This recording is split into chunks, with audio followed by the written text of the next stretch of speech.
Park it and pay attention, because The View is live. Maybe next time he'll think before he tweets. Politically incorrect? Brad and Carrie didn't shy away from getting politics into the CMAs last night. But did Faith Hill upstage them without saying a word? Then, is the president embarrassing America overseas? I never knew we had so many countries. Could his feud with Kim Jong-un go nuclear? The longer we wait, the greater the danger grows. ABC News Chief Global Affairs Correspondent Martha Raddatz tells us how worried we should be in Hot Topics. And slow down! Spoiler alert! Ellen Pompeo has an exclusive sneak peek at the historic 300th show of Grey's Anatomy. Aren't you curious? Mayor, stop! Let's fire up Hot Topics with Whoopi, Sarah Haynes, Joy Behar, Sunny Hostin, and Meghan McCain. Now, let's get things started.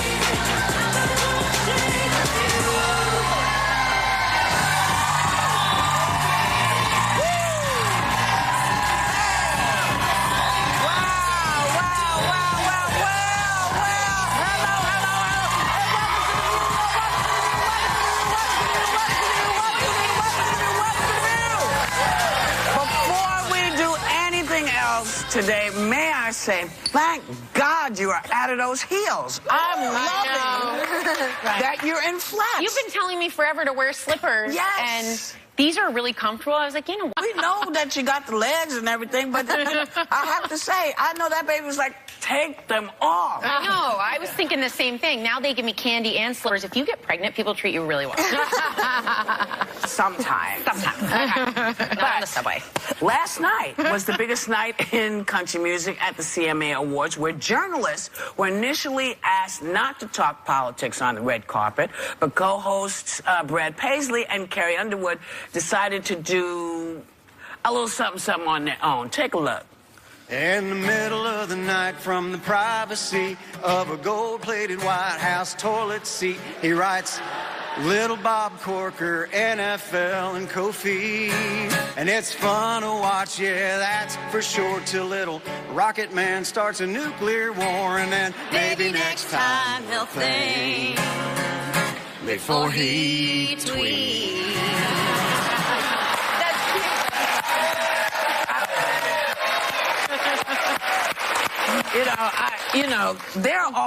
There's always something that they do in their introduction. Yeah. I really like that they do that. But the question, I guess, is, are country fans upset? Do they want that kind of talk in their music? Well, remember what happened back in the day when the Dixie Chicks did something, and the Bush people, the country music people, they blackballed them. So I give them a lot of credit. Of course, there was one title that they didn't do that got nixed. I'm so, what does the headers go? I'm so indicted. That's great. That's not country, though. No, but they were going to do it. They were going to do and it. then Huey Lewis and the Fake News was another one. So there was a limit to what they would allow. No, but you got to say they were having a little bit of fun, and I don't think it took away from the show. I just think they were just doing what they do. It's really brave. I remember in 2003 when the Dixie Chicks said, you know, I'm ashamed that the President of the United States is from Texas. Yeah. They got a lot of flack for that, and they were blacklisted. Right. And, you know, we've talked about it at the table. I think Reba McEntire said she's not here to talk about politics. She's here to, for her fans, for an escape. Yeah. And I can kind of see both sides of that. Because, yeah, when you're listening to music, you want to be able to separate politics out. You want to just chill out. I have to say that from the 60s and 70s, that is exactly the opposite of what my generation did. you know, Crosby, Stills, and Nash, and the Rolling, well, not the Stones necessarily, but Well, the a little bit. There were others. I mean, Woodstock, the Woodstock generation, everything was music is a refuge for conservatives, though. You can't get any celebrity endorsements normally to come out for Republicans. You could always rely on some country singers to come out and put on a good show, at least in the campaigns I've been involved in. I will say that Taylor Swift has gotten a lot of heat for not getting political at all during this last election. People were very angry she didn't speak out one way or the other. So you can't, there's no way to win, it seems, in life right now. If you're too political, you're too supportive of Trump, people will blacklist you. If you don't say anything, people blacklist you too. So, like, what exactly are we expecting from our artists right now? It should be a personal choice. It should be a personal choice, because I think some people feel a calling to speak out. They're like, this is my platform.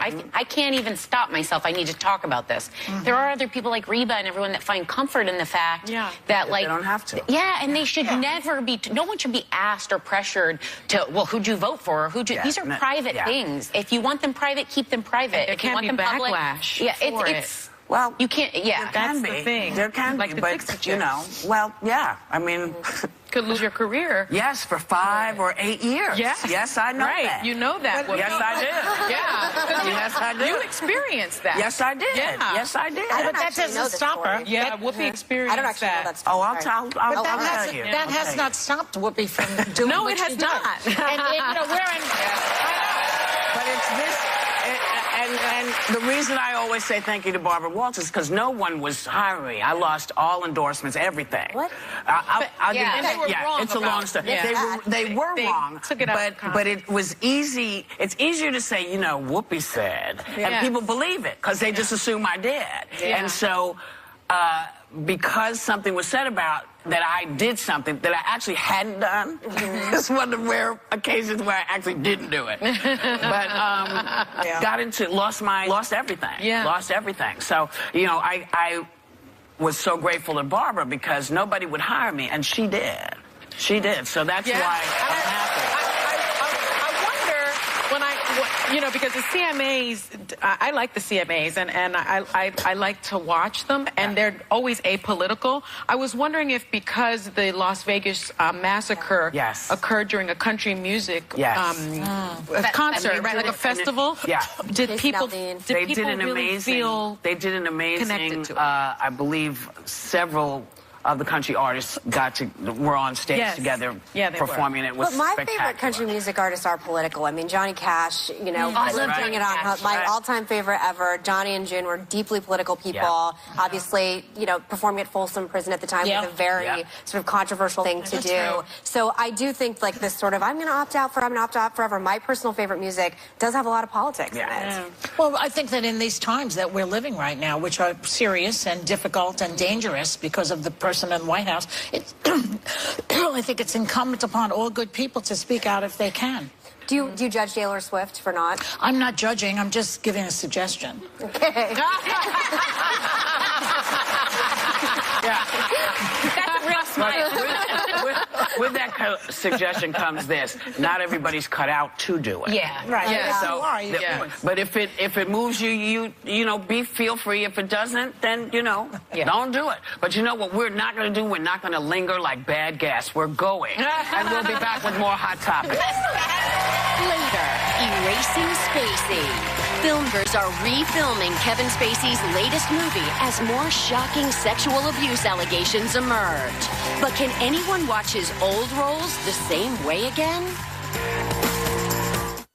Tomorrow, a View exclusive. She represented Harvey Weinstein and made headlines when she publicly resigned. Now, what's Lisa Bloom saying about the man she once defended? The exclusive breaks tomorrow only on The View.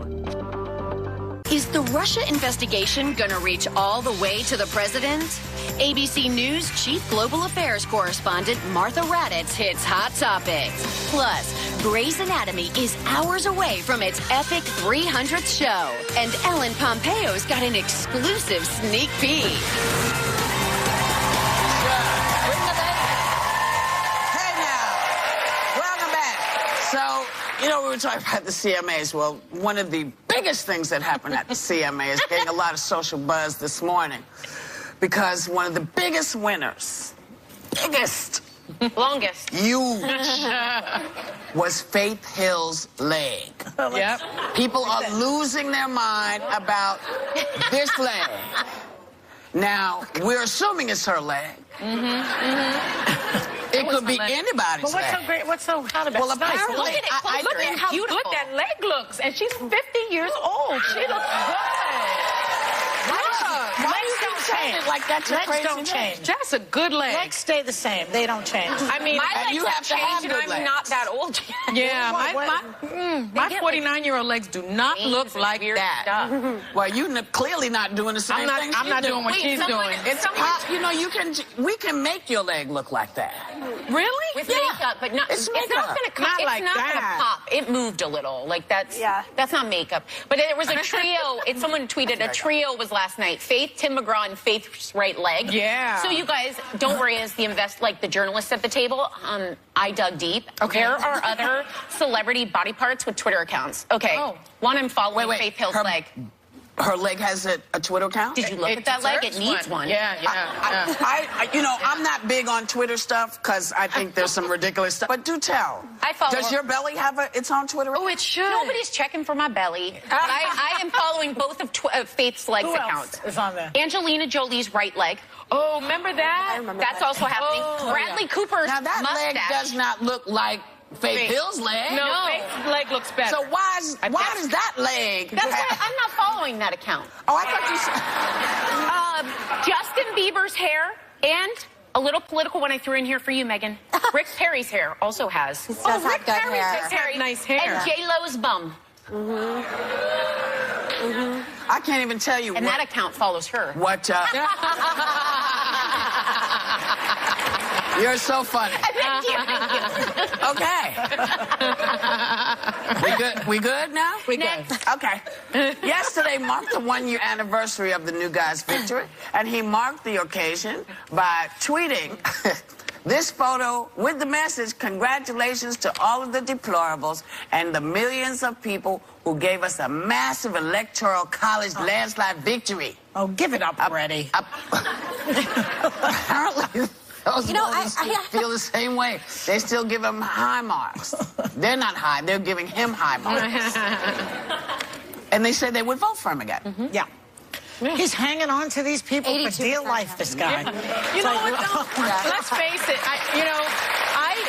I can completely understand why the Trump voters are still supporting him. Because, one of the Trump voters said he's trying to do his job, but they just ain't letting him. Another one said he talks down to earth. He has been trying to fulfill the commitments he made to the citizens that elected him. I remember when Obama was in his presidency, there was a lot of obstructionism going on. They weren't allowing him to do what I think he wanted to do, and I still gave him an A. I was still supportive of him. But he got plenty done. This guy hasn't gotten anything done. But it's only been a You year. were saying in the beginning he wasn't. He's not going to get health care reform. Tax reform looks very iffy. Where's the wall? I don't see the wall. Where's the wall?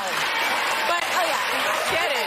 Sonny's right, I get though. it. Sonny's right. It's only been 9 months. The one thing I will say is I feel sort of like the Jane Goodall of Red America everywhere I go, where people are like, explain Trump voters to me. And there's this image of a Trump voter being sort of a, really red state, West Virginia coal miner. And it's not true. That's not true. Did you know that President Trump got a higher support among black men and Latino voters than my father and Mitt Romney? Yeah. There are all these districts in Michigan, Minnesota, Virginia, North Carolina, Maine, New York, and Wisconsin. Yeah. Those are all Obama districts that Trump flipped. Yeah. So when we look really deep into America, we have to understand, I think it's about poverty. I think it's about anger towards things not getting done. And I do think this 82%. Some of it's racism. Let's call it. I think that is so irresponsible. Why?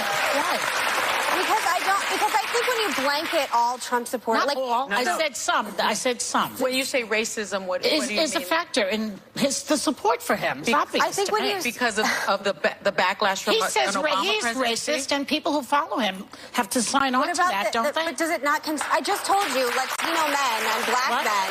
I told you, Latino men and black men voted for Trump in a higher number than Romney and my father. And I said not all. I'm saying some. Okay. You don't think there was a racial component? I think there is a component, but I think to sort of blanket it by saying, like, I think that, like, when you see in Charlotte, North Carolina, like, the riots are happening, you have to understand that it's a tiny, tiny, tiny, I think there were 300 people there. I'm not saying it's horrific. I'm not saying it's something that obviously some people feel more emboldened to come out. It's Trump's fault for not getting Steve Bannon out of office and not immediately condemning things. But I think to blanket it in any way as a bigger portion than I think is a tiny, tiny minority. The interesting thing to me is that these people will blame the Republican Party for all of Trump's failures. 100%. So the Republicans are in deep water here because they can't win a primary without him, and they can't win the general with him. So they better get their act together. Yeah, and that is true. That is 100% true. Well, you know what's coming. We're going to break. We'll be right back. Could the Air Force have prevented 26 people from dying in the Texas church massacre? ABC News Chief Global Affairs Correspondent Martha Raddatz on the military's major mistake. Next.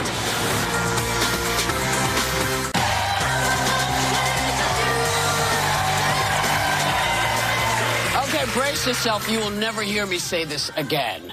I kind of wish that you know who was in the White House right now instead of in Asia. Because he's scaring the hell out of everybody. Joining Hot Topics right now with her take on what's going on in the world is ABC News Chief Global Affairs Correspondent. God, Martha, that's a long... So, we're only a year into you-know-who's presidency, but it's clear that other countries, including our allies, they feel a little nervous about him. They always look like this when I look at them. When he's standing next to them, they're like this.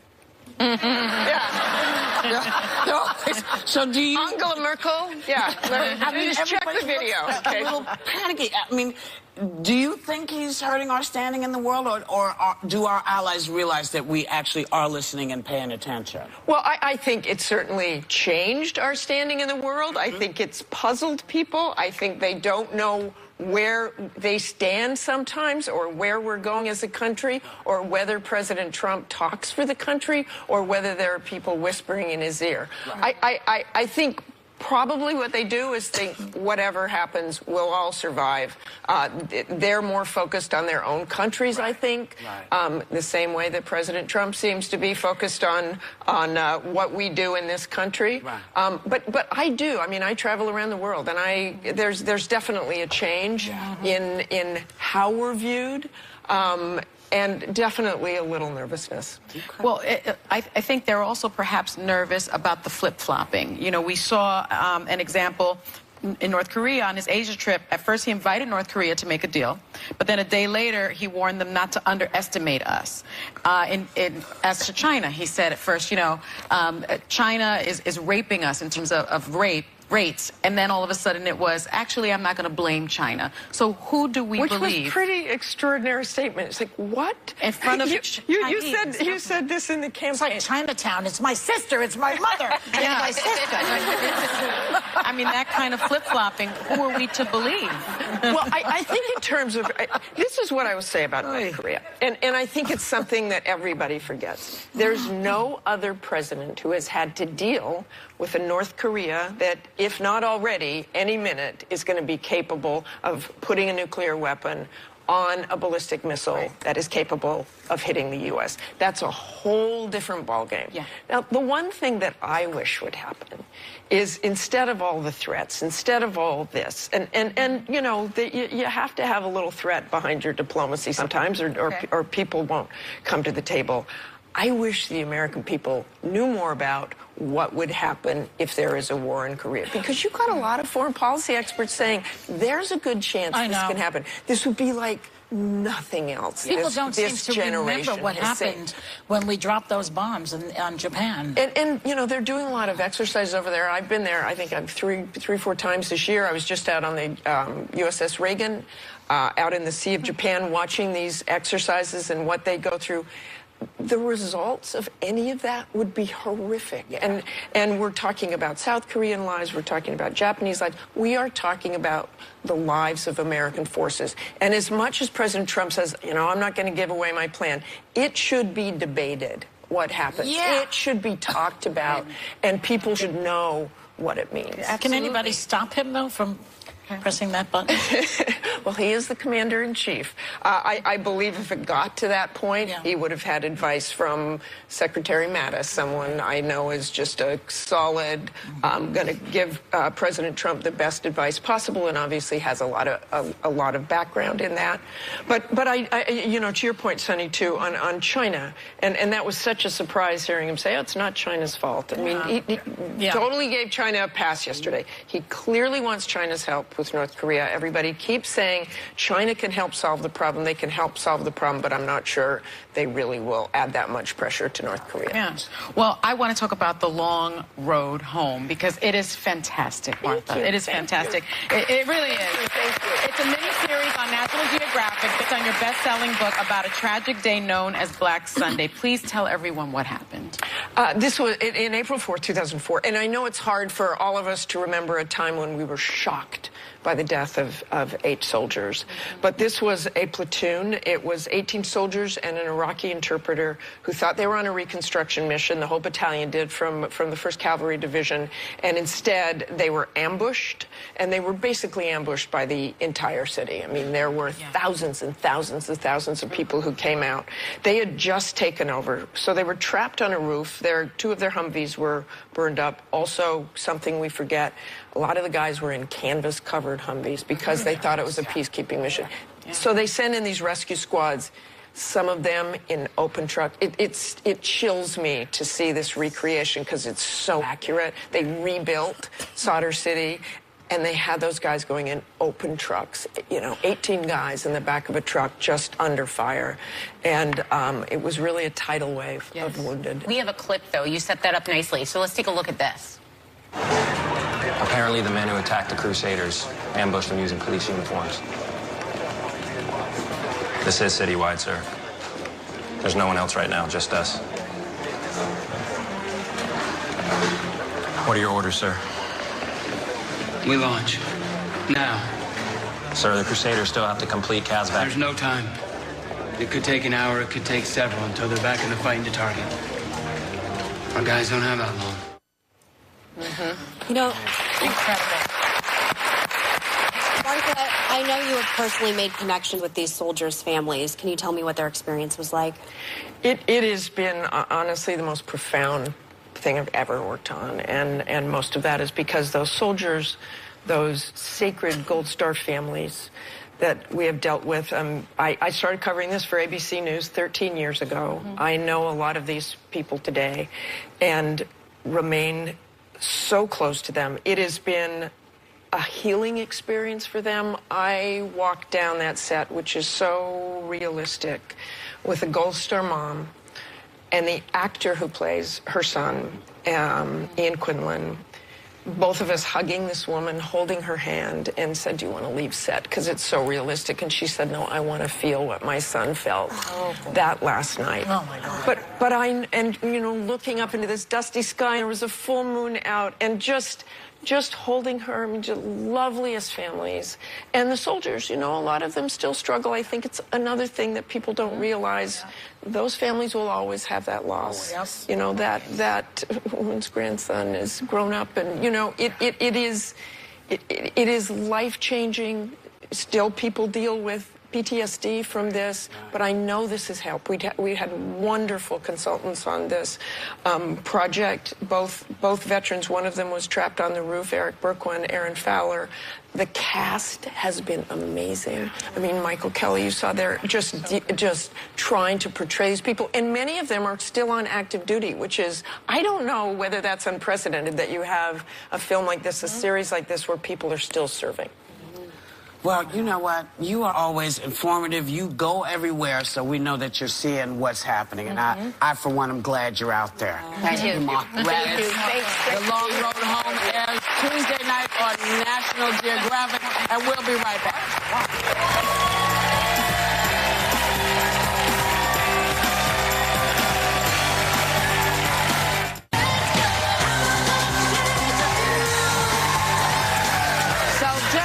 You know, I'm going to Vegas. Vegas. Yeah. For my annual birthday show, which is tomorrow. Yeah. So if you happen, you know, maybe you're not doing anything, maybe you see JetBlue and you think, oh, I want to go to Vegas. Come play. Come play with me in Vegas. I'm at Treasure Island. And it's fun, and, you know, it's not a lot of politics. It's really about how did my behind get to be this big?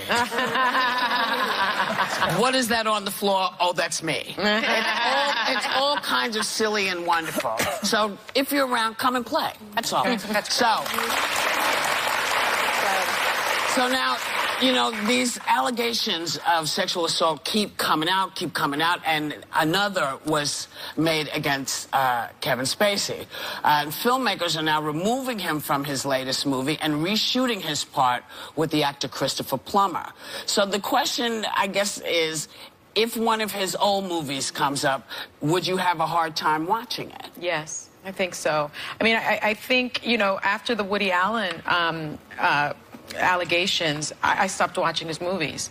I think there's a way to use your voice by using your pocketbook. And so, you know, that's always been my way. And I just think sexual harassment, sexual assault, it's just so serious. Yeah, it's just so serious. Like when you hear, I've never been to a prison, but you watch a lot of movies. They're like the lowest rung on the ladder with how they're treated. I think it's very hard for people to get past when you're abusing children. That's right. And so I think for me, with this particular one, and I always loved him. I had his pictures up with Al Pacino in college because I loved really, like, amazing actors. House of Cards. I think it'd be hard for me to stomach it now. It's not with everyone. Not every accusation does this, but there are some that you just can't let yourself go past. You can't believe him anymore. Like, it's, and that's Kevin Spacey. Well, his career might be over. It's a conversation about separating art from the artist, though, which, again, I think is a conversation that's going on for hundreds of years and probably still will continue to go on. I am admitting this on national television. I still watch Woody Allen movies, and I feel guilty about it every time I do. I feel like I'm doing something wrong. But I really like his movies. And even some of the more recent ones that have come out, I remember going to the theater to see it and being like, I hope nobody sees me and is judging me for this, because I like the art he creates. And by the way, there's a bunch of people backing this financially, movie studios. So it's a catch-22, and I think you just have to take it at your behest. It's a decision, again. You know, it's a personal decision. That being said, past it. It's just there are many artists with bad peccadillos. Yeah. Even though I guess Woody Allen did, you know, similar to what allegedly. Ezra Pound, allegedly. the great poet Ezra Pound was a notorious anti-Semite. Wagner, notorious anti-Semite. People go to the Wagnerian opera. People do go to see these great artists work. I think for me it's personal because I prosecuted child sex crimes and I've seen the devastation. Yeah. You know, anyone that's accused of a child sex crime, I think it's just very serious. Can I say one thing? Like, and again, this is different when you're talking about like sex stuff, especially pedophilia. That is, I agree, like a level below. But I remember having conversations about a lot of Hollywood actors don't like Republicans, you know, viscerally speak out in different ways about how much they think, you know, Republicans are awful. I came to a point where I was like, I got to tune it out, because if you're making good comedy, I do think that like cream rises to the top. And at some point, if I'm dictating what I watch based on politics, I'm going to end up like only watching Tim Allen, and that's it. And as an actor, you know, listen, what I do as an actor has very little to do with my personal life. Yeah. And this is my art, and this is myself. You can judge me as Whoopi, but you don't have to like my movie. But if my movies are good and they make you laugh, you should see them. You don't have to worry about what I'm going to say in the movie or that's going to piss you off, because it's not me saying, it's the scripts that I'm doing. Yeah. So you know, there's a lot of folks, and if you look back in the history of films, you know, there's a lot of really dodgy folks. We're a dodgy bunch, the entertainment industry. But as it turns out, all industries seem to have the same issue. Yeah. They seem to feel people in power. People in power taking advantage of people. It's interesting that they let. I'm sorry. No, I'm just saying. I mean, we have to say that Kevin Spacey says he's seeking treatment. So there is that. You know, it's interesting that they allow Roman Polanski. I mean, Roman Polanski has been allowed to make films, even though he involves the child as well. But there's I think it's because he's behind the camera and not on the screen that people are more repelled and repulsed by, let's say, watching Spacey than seeing a Roman Polanski movie, because he's not in the movie. Right. Well, it'll be very interesting when they finally bring all these guys to trial. We'll be right back.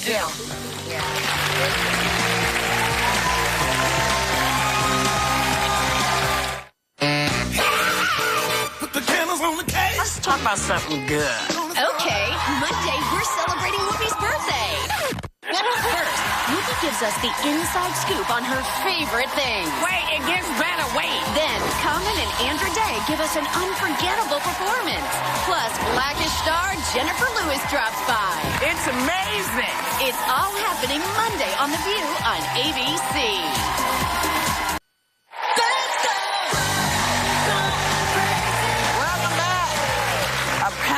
The tabloids are partying because it looks like, and we're not saying it's finished, but it looks like Justin Bieber and Selena Gomez, oh my God, they might be back together again. And they're both like each other's first love. And apparently, like, a lot of people feel that this is like a great thing if you go back to the first person like you fell in love with. Really? And and so they're a lot what do you think closer about to that age. Right, Because if I went back now, the changes of who I am, I don't. Well, it would be hard for you to do it now. What? Like, I don't want to like call you out or anything, but it's so different. Some people are into this. So that's the whole thing. Yeah. But I think going back to someone, I'm so different that I look back and we would never make it a minute. It's the remix. I have a girlfriend. The remix. The It's remix. the recycle. It's the recycle green, remix. Sunny. I have a girlfriend, Jill, who Oh my God! Don't hold back. This is why your friends Called get her really out. pissed at you. I know they do. Yeah, I told her one day I was throw going to them out under her. the bus. Hurry up. She does the remix a lot. She recycles. Like, she brings people, and I'm like, he looks so familiar. And then she's like, yeah, that was my boyfriend from 10 years ago. I'm like, why are you doing the remix again? You know, I don't know. Well, you broke up for a reason. Yeah, but sometimes you Right? grow. Yeah, I get You it. broke up Right? for a reason. I mean, you're the youngest amongst us. Yes. So, Did you go back to Do your you first do the love? remix? No, but I'm like completely scorched earth. I'm like, you would no longer exist. Yes. You died. We Yes. no longer talk. Yes. Like, I never want to see you. You saw me naked. We are dead.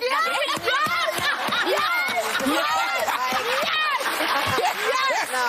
If they see you naked, Yeah, you can't hang out with them anymore. I'm always like, all my exes died in this weird bus crash. They were all together and went into a river. But I'm serious. I don't understand this concept. I move forward in life and all things in general. All my exes, sorry, watch me on The View. The end. she drop the mic. Okay, Curly, watch me on The View. You're done. And you know what? That was really short and fun. And so we're going to like go to break and we'll be back.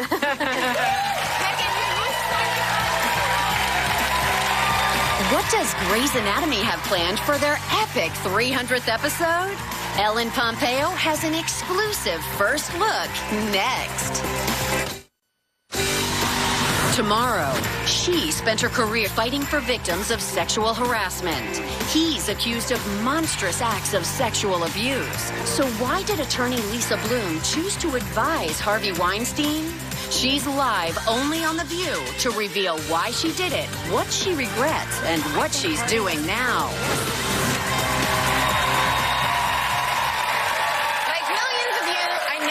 My weekly appointment with the staff on Grey's Anatomy, which celebrates its historic episode 300 tonight.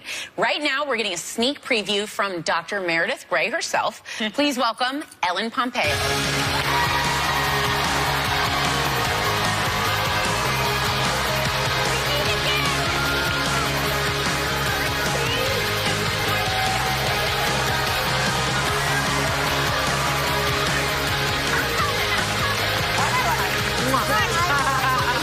I'm saving that.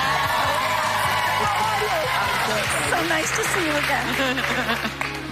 Okay, sorry, that took so long. You've got a lot going on because I'm not going to forget. It's her birthday tomorrow. Oh, happy birthday. wedding anniversary. That's right. I feel like I knew that. Scorpio, right? Yeah. Yep. We don't play. Scorpio, no, we don't. No, we don't. But today we're talking 300 episodes, which is no light feat. Like, why do you think the show has stayed so relevant to people? Oh God, who knows? Who knows? I don't know. Good scripts. I don't know. I mean, yeah, good scripts. I mean, great actors. I mean, we work our tails off, certainly, to try to, everybody. It's such a huge effort, from the crew to the writers to Shonda. We all just work really, really hard, and we care very much about what we do. So, and people love doctors and medical. They do. dramas. They do. I feel like everybody can relate. Yeah. Unfortunately, we all know someone who's in the hospital or been in the hospital or dealt with health issues. So I think that is, unfortunately, a very relatable scenario. I mean, all hospital shows have always done well, right? St. Elsewhere, Chicago Hope. General Hospital. General Hospital, which does a lot. I mean, right? Yeah. You directed an episode of the show last season, and you're going to do it, right? Finally. And you're going to do it again. I am, do it again. I only do one a season because I can't really lighten up my act. They won't let me lighten up my acting load to direct. Okay. So doing the two at one time is too much. So I stick to just one a season. But you say that Shonda has provided an environment so that women can excel. She has, yeah. Yeah. She really has, yeah. I have to say, I think, I breathe rarefied air. In an environment where a woman is my boss. I've had 3 children on the show. I'm allowed to be a mother and work. She makes it all possible. I get paid, as much, or if not more, than any man. And our evolution... Good for you. Yeah. We also have, a really diverse behind the scenes. I mean, it's all women. Our head writer, Krista Vernoff, our showrunner, is a woman. Obviously, we have Shonda. We have all women running Shondaland shows, are really all women. And your show is so beloved, though, and we actually have an exclusive clip of this special episode tonight. It's a trauma. I can page Owen if I need some help. I'm saying you still go win your heart for Avery. Pretend I'm your friend. What? I have too much promise to die. I got you. You're not Meredith Grey. I want to grow up to be you, so pretend I'm your friend, the one I remind you of, because you know her and you love her, and I'm just the girl who's been annoying you all day. Please, Dr. Grey, save me like I'm your friend.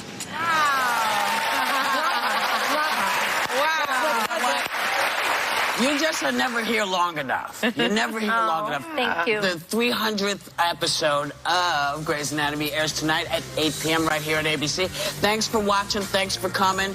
Have a great day. Take a little time to enjoy the view, and come to Vegas if you're free.